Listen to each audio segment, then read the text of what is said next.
processes are your friend. Not mine, because I don't have one, but if you do, they're your friend. 7, 6, 5, 4, 3, 2, 1.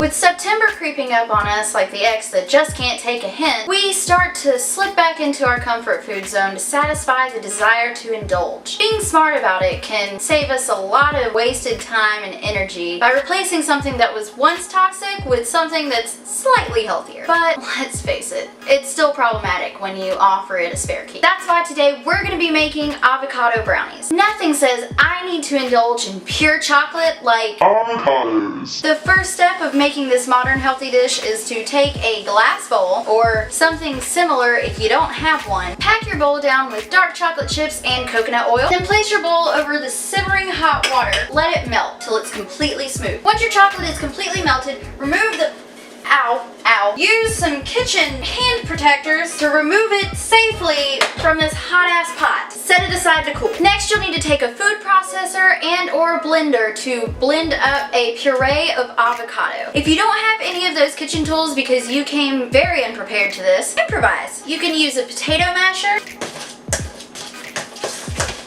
2 different kinds of potato mashers. You can also use whatever this thing is. After that, you should fold your cooled chocolate into your avocado puree. Also, it might not be cooled yet. Add honey and vanilla extract in an attempt to mask the fact that this is probably going to taste like shit. This next step is really important. We're adding 3 room temperature eggs to the mix, but only one at a time, and making sure that each egg is mixed in well before adding the next. I don't really know why we're doing it one at a time, but you can tell the table full of college girls that decided to order this dessert abomination that this is an ancient baking style from Avocadia. And when they ask you what Avocadia is, you can just tell them you're asking me questions when you're the one that ordered an avocado brownie for dessert. After your eggs are mixed in well, stir in coconut flour and cocoa powder until your batter is completely smooth. The best way to tell if your batter is smooth is if your arm is getting way too tired to keep stirring. Good enough. Let's get baked.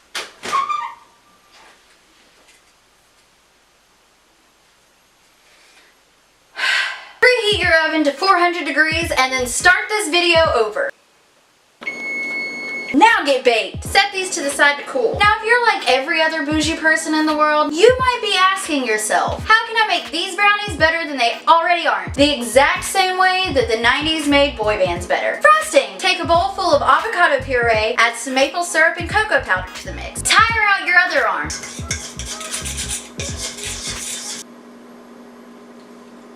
Oh. Keep adding maple syrup until it doesn't taste like lukewarm garbage anymore. And finally, we're serving this chocolate guacamole up on a roll of toilet paper. Some might call this edgy, others might even call it creative. I call it foreshadowing. Delicious! That's it for this week's video, guys. I have a huge mess to clean up. In hindsight, I probably shouldn't have spit that out on my floor. But if you like this week's video, be sure to give me a big thumbs up down below. Don't forget to subscribe before you leave. If you're already subscribed, hit the little notification bell down there. That way you don't have to remember that I upload new videos every Tuesday. So yeah, I hope you guys have a great rest of your week. I will see you in the next video. Okay, bye!